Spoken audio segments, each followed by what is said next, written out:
Hello students, video शुरू करने से पहले प्लीज चैनल को लाइक, शेयर और सब्सक्राइब जरूर करें।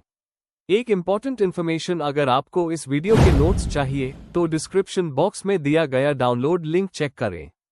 Thank you. चलिए शुरू करते हैं। इस वीडियो में हम पढ़ेंगे बीपीएससी 107 कंपैरेटिव पब्लिक एडमिनिस्ट्रेशन के प्रीवियस ईयर क्वेश्चन और most important questions with answers. यह क्वेश्चंस आपके एग्जाम के लिए बहुत इंपॉर्टेंट है। अगर आपने ये अच्छे से कर लिए तो एग्जाम निकलना पक्का है। Let's begin. इस वीडियो में हम कवर करेंगे question 1, discuss the significance of comparative public administration. इस क्वेश्चन में हमें यह बताना है कि कंपैरेटिव पब्लिक एडमिनिस्ट्रेशन क्यों इंपॉर्टेंट है और इसका क्या उस है। Question 2, examine the bureaucratic approach to the study of comparative public administration. इसमें हमें यह समझाना है कि ब्यूरोक्रेसी के थ्रू डिफरेंट सिस्टम्स का कंपैरिजन कैसे होता है। Question 3, write a note on general systems approach to the study of comparative public administration. इस क्वेश्चन में हमें जनरल सिस्टम्स अप्रोच को एक्सप्लेन करना है और ये कैसे यूजफुल है बताना है। Question 4, write short notes on the following in about 200 words each. A, behavioural approach, features and limitations. इसमें हमें बिहेवियरल अप्रोच के फीचर्स और उसके ड्रॉबैक्स लिखने हैं। B, structural functional approach, merits and limitations. इसमें हमें स्ट्रक्चरल फंक्शनल अप्रोच के फायदे और कमियां बतानी है। Question 5, discuss the political and administrative systems in United states of America. इस क्वेश्चन में हमें यूएसए के पॉलिटिकल और एडमिनिस्ट्रेटिव सिस्टम को डिस्क्राइब करना है। Question 6, explain the political and administrative systems in Brazil. यहां ब्राजील के पॉलिटिकल और एडमिनिस्ट्रेटिव स्ट्रक्चर के मेन पॉइंट्स एक्सप्लेन करने हैं। Question 7, examine the comparative perspective of new public management. इस क्वेश्चन में हमें एनपीएम को डिफरेंट कंट्रीज में कैसे अप्लाई किया गया है उसका कंपैरिजन करना है। Question 8, right short notes on the following in about 200 words each. A, features of the prismatic साला मॉडल। यहां हमें प्रिज्मेटिक साला मॉडल के मेन फीचर्स बताने हैं। B, concept of developmental management. इसमें हमें डेवलपमेंटल मैनेजमेंट का मतलब और उसकी इंपॉर्टेंस एक्सप्लेन करनी है। अगर आपको इस वीडियो के नोट्स चाहिए तो डिस्क्रिप्शन बॉक्स में दिए गए डाउनलोड लिंक को जरूर चेक करें। Thank you. Question 1, discuss the significance of comparative public administration. Question explanation. इस क्वेश्चन में हमें यह समझाना है कि कंपैरेटिव पब्लिक एडमिनिस्ट्रेशन सीपीए का क्या इंपॉर्टेंस है, इसके ऑब्जेक्टिव्स, रेलेवेंस और इसका पब्लिक एडमिनिस्ट्रेशन के फील्ड में क्या कंट्रीब्यूशन है, ये सब एक्सप्लेन करना है। हमें यह भी बताना है कि ये प्रैक्टिकल गवर्नेंस में कैसे हेल्पफुल है। Answer. Introduction. Comparative public administration CPA अलग अलग कंट्रीज के एडमिनिस्ट्रेटिव सिस्टम्स का कंपैरिजन करने वाली फील्ड है। यह वर्ल्ड वॉर 2 के बाद एक इंपॉर्टेंट एरिया बन के उभरा। सीपीए से हमें यह समझने में मदद मिलती है कि पॉलिटिकल, इकोनॉमिक और कल्चरल डिफरेंसेस एडमिनिस्ट्रेशन को कैसे अफेक्ट करते हैं। फ्रेड रिग्स जैसे स्कॉलर्स ने इस फील्ड को डेवलप करने में बहुत बड़ा योगदान दिया। इस आंसर में हम सीपीए के इंपॉर्टेंस को डिटेल में समझेंगे। Main body. 1, एडमिनिस्ट्रेटिव सिस्टम्स की डाइवर्सिटी को समझना। सीपीए हमें यह देखने का मौका देता है कि अलग अलग पॉलिटिकल और कल्चरल सेटअप्स में एडमिनिस्ट्रेशन कैसे काम करता है। इससे हमें हर सिस्टम के यूनिक चैलेंजेस और उनके सॉल्यूशंस का आइडिया मिलता है। एग्जाम्पल, फ्रांस का ब्यूरोक्रेटिक सिस्टम यूएसए से काफी डिफरेंट है। सीपीए से हमें ऐसे डिफरेंसेस को समझने में मदद मिलती है। 2, एडमिनिस्ट्रेटिव रिफॉर्म्स और इनोवेशन में मदद। सीपीए के थ्रू हम ग्लोबली अडॉप्ट की गई बेस्ट प्रैक्टिसेस को समझ के अपने सिस्टम में रिफॉर्म्स ला सकते हैं। इससे हम दूसरे देशों के गलतियों से भी सीख सकते हैं। Case study. इंडिया ने गवर्नेंस का मॉडल सिंगापुर और एस्टोनिया से इंस्पायर होकर अडॉप्ट किया था। 3, एकेडमिक और थियरी डेवलपमेंट में योगदान। सीपीए से थियरी सिर्फ एक देश तक सीमित नहीं रहती, यह कॉन्टेक्स्ट स्पेसिफिक और कंपैरेटिव होती है। यह यूनिवर्सल थियरीज को चैलेंज करता है और नए फ्रेमवर्क डेवलप करता है। की थिंकर। फ्रेड रिग्स का प्रिज्मेटिक साला मॉडल एक इंपॉर्टेंट थियरी है जो ट्रांजिशनल सोसाइटीज के एडमिनिस्ट्रेटिव चैलेंजेस को एक्सप्लेन करता है। 4, इंटरनेशनल डेवलपमेंट प्रोग्राम्स में सपोर्ट। सीपीए से ग्लोबल ऑर्गेनाइजेशंस जैसे यूएन, वर्ल्ड बैंक, आईएमएफ को अलग अलग देशों की एडमिनिस्ट्रेटिव कैपेबिलिटी को समझने में मदद मिलती है। इससे वो इफेक्टिव डेवलपमेंट प्लान्स डिजाइन कर पाते हैं। Application: CPA based models health, education और पॉवर्टी रिडक्शन जैसे सेक्टर्स में प्रैक्टिकल इम्प्लीमेंटेशन में काफी हेल्पफुल होते हैं। 5. क्रॉस कल्चरल अंडरस्टैंडिंग और कोऑपरेशन को बढ़ावा। CPA से हमें अलग अलग कल्चर्स के एडमिनिस्ट्रेटिव एथिक्स और वर्किंग स्टाइल को समझने का चांस मिलता है। इससे ग्लोबल इश्यूज जैसे क्लाइमेट चेंज, पब्लिक हेल्थ और सिक्योरिटी प्रॉब्लम्स सॉल्व करने में कोऑपरेशन बढ़ता है। कंक्लूजन: तो कंक्लूड करते हुए हम कह सकते हैं कि कंपैरेटिव पब्लिक एडमिनिस्ट्रेशन गवर्नेंस और रिफॉर्म्स के लिए एक पावरफुल टूल है। ये थियोरेटिकल और प्रैक्टिकल दोनों लेवल पर काम करता है। ग्लोबल लेवल पर पॉलिसीज और प्रोग्राम्स डिजाइन करने में ये बहुत मददगार है। अगर आपको इस वीडियो के नोट्स चाहिए तो डिस्क्रिप्शन बॉक्स में दिए गए डाउनलोड लिंक को जरूर चेक करें। Thank you. चलिए देखते हैं अगला question. Question 2. Examine the bureaucratic approach to the study of comparative public administration. Question explanation. इस क्वेश्चन में हमें ये बताना है कि ब्यूरोक्रेटिक अप्रोच कैसे कंपैरेटिव पब्लिक एडमिनिस्ट्रेशन के स्टडी में होता है। इसमें मैक्स वेबर का रोल, फीचर्स, इस अप्रोच के एडवांटेजेस और लिमिटेशंस को समझाना जरूरी है। Answer: introduction. Bureaucratic approach public administration का एक बेसिक और क्लासिक मॉडल है जिसे जर्मन सोशियोलॉजिस्ट मैक्स वेबर ने डेवलप किया था। यह अप्रोच हायरार्की, रूल्स, रैशनैलिटी और लीगल अथॉरिटी पर फोकस करता है। कंपैरेटिव पब्लिक एडमिनिस्ट्रेशन में यह अप्रोच अलग अलग कंट्रीज के एडमिनिस्ट्रेटिव सिस्टम्स को समझने और कंपेयर करने में हेल्प करता है। इससे हमें एक यूनिवर्सल फ्रेमवर्क मिलता है for analysis. Main body. 1. Features of the bureaucratic approach. Bureaucratic model rationality और क्लियर चेन ऑफ कमांड पर बेस्ड होता है। वेबर के आइडियल टाइप ब्यूरोक्रेसी में fixed rules, division of labour, authority hierarchy और मेरिट बेस्ड रिक्रूटमेंट शामिल है। इस मॉडल को most efficient form of organisation माना गया है। 2. Max Weber's contribution. Max Weber को ब्यूरोक्रेटिक थियरी का फादर माना जाता है। उन्होंने आइडियल टाइप ब्यूरोक्रेसी का कॉन्सेप्ट दिया जो रियल वर्ल्ड सिस्टम्स के कंपैरिजन में होता है।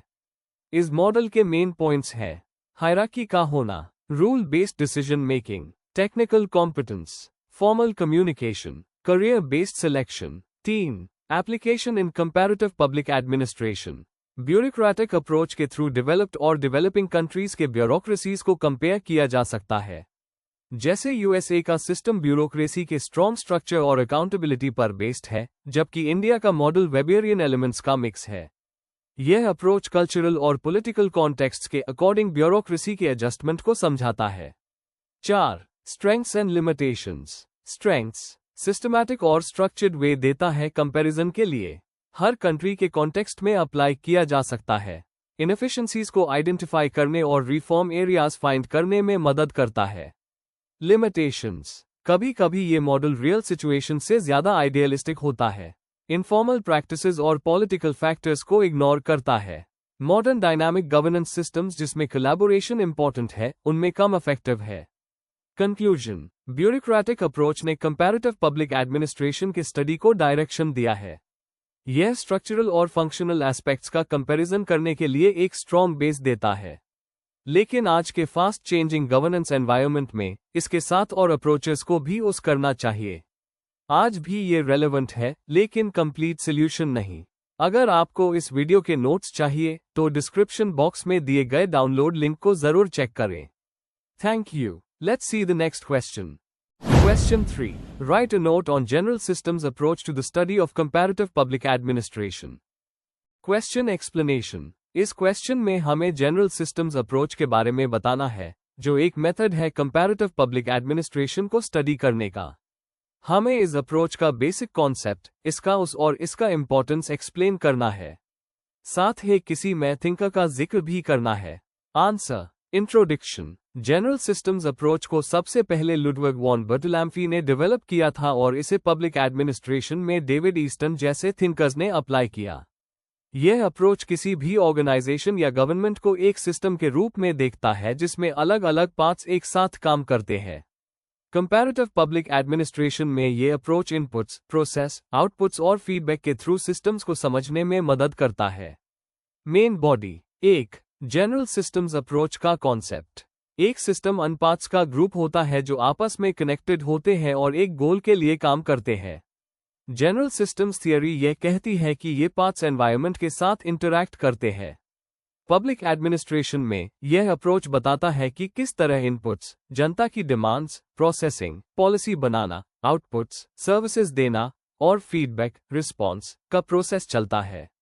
एग्जाम्पल, एक गवर्नमेंट लोगों से डिमांड्स लेती है, इनपुट, पॉलिसी बनाती है, प्रोसेसिंग, सर्विस देती है, आउटपुट और फीडबैक लेके पॉलिसी को इम्प्रूव करती है।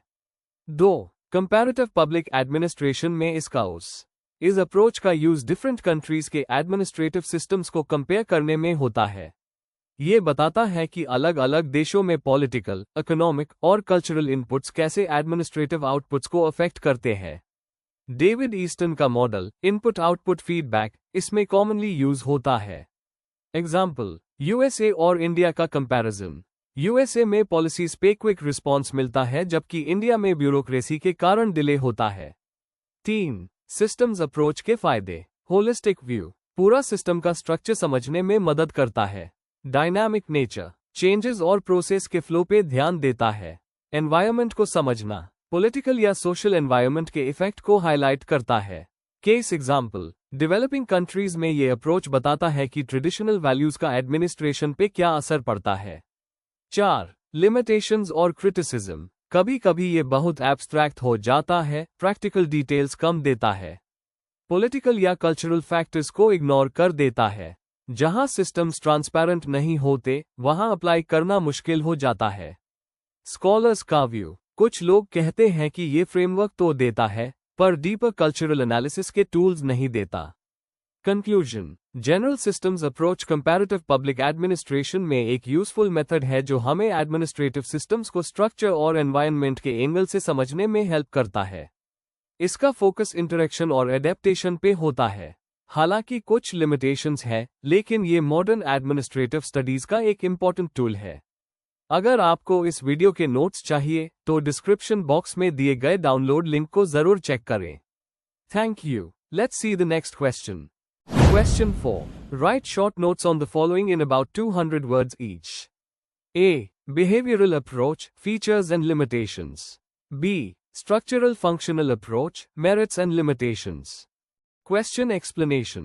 इस क्वेश्चन में हमें 2 important approaches के बारे में शॉर्ट नोट्स लिखने हैं जो कंपैरेटिव पब्लिक एडमिनिस्ट्रेशन में होते हैं। हर एक पार्ट में उस अप्रोच का मतलब, उसकी खास बातें और उसके फायदे और कमियां बतानी है। हर नोट अप्रॉक्स 200 वर्ड्स का होना चाहिए। Answer. Introduction, comparative public administration में अलग अलग कंट्रीज के एडमिनिस्ट्रेटिव सिस्टम्स का स्टडी किया जाता है। बिहेवियरल और स्ट्रक्चरल फंक्शनल अप्रोच दोनों ही इस फील्ड में काफी इंपॉर्टेंट है। बिहेवियरल अप्रोच व्यक्ति और ग्रुप के बिहेवियर पर फोकस करती है, जबकि स्ट्रक्चरल फंक्शनल इंस्टीट्यूशंस और उनके रोल्स को एनालाइज करती है। दोनों का अपना अपना इंपॉर्टेंस है। Main body. A. Behavioural approach, features and limitations. Features. 1950 में ये अप्रोच ट्रेडिशनल तरीकों के अगेंस्ट आई थी। यह अप्रोच एडमिनिस्ट्रेटिव सिस्टम्स में लोगों के व्यवहार को समझने पर फोकस करती है। इसमें एम्पिरिकल यानी अनुभव पर आधारित मेथड्स का होता है, जैसे motivation, values, attitude, decision making. Herbert Simon जैसे स्कॉलर्स ने इस अप्रोच को डेवलप किया। लिमिटेशंस, कभी कभी ये सिर्फ व्यक्ति के बिहेवियर पर इतना फोकस करती है कि बड़े स्ट्रक्चरल कॉन्टेक्स्ट को इग्नोर कर देती है। प्रैक्टिकल पॉलिसी मेकिंग में इस अप्रोच का यूज थोड़ा मुश्किल होता है। वेस्टर्न कंट्रीज के मॉडल्स पर ज्यादा बेस्ड होने के कारण ये सभी कल्चर्स में काम नहीं करती। B. Structural functional approach, merits and limitations. Merits, इस अप्रोच में हम इंस्टीट्यूशंस, स्ट्रक्चर और उनके रोल्स, फंक्शन का एनालिसिस करते हैं। यह होलिस्टिक व्यू देती है, जिसमें सिस्टम के डिफरेंट पार्ट्स और उनका काम समझा जाता है। कंपैरेटिव स्टडी में ये काफी यूजफुल होती है, क्योंकि इससे डिफरेंट सिस्टम्स के बीच सिमिलैरिटीज समझ आती है। लिमिटेशंस, क्रिटिक्स कहते हैं कि ये अप्रोच स्टैटिक है और पॉलिटिकल या कल्चरल चेंजेस को इग्नोर करती है। कई बार ये मान लेती है कि सभी सिस्टम्स फंक्शनली सेम होते हैं, जो हमेशा सही नहीं होता। डेवलपिंग कंट्रीज में इस अप्रोच का यूज जनरलाइजेशन की वजह से गलत रिजल्ट दे सकता है। कंक्लूजन, बिहेवियरल और स्ट्रक्चरल फंक्शनल दोनों ही अप्रोचेस ने कंपैरेटिव पब्लिक एडमिनिस्ट्रेशन को समझने में मदद की है। बिहेवियरल अप्रोच व्यक्ति के लेवल पर फोकस करती है, जबकि स्ट्रक्चरल फंक्शनल इंस्टीट्यूशंस के लेवल पर। दोनों की अपनी लिमिटेशंस है, लेकिन अगर इन्हें बैलेंस करके उस किया जाए तो एनालिसिस और भी इफेक्टिव हो सकता है। Before we end, please like, share and subscribe the channel for more such study materials and one important information अगर आपको नोट्स चाहिए, तो डिस्क्रिप्शन बॉक्स में डाउनलोड लिंक दिया हुआ है। जरूर चेक करें।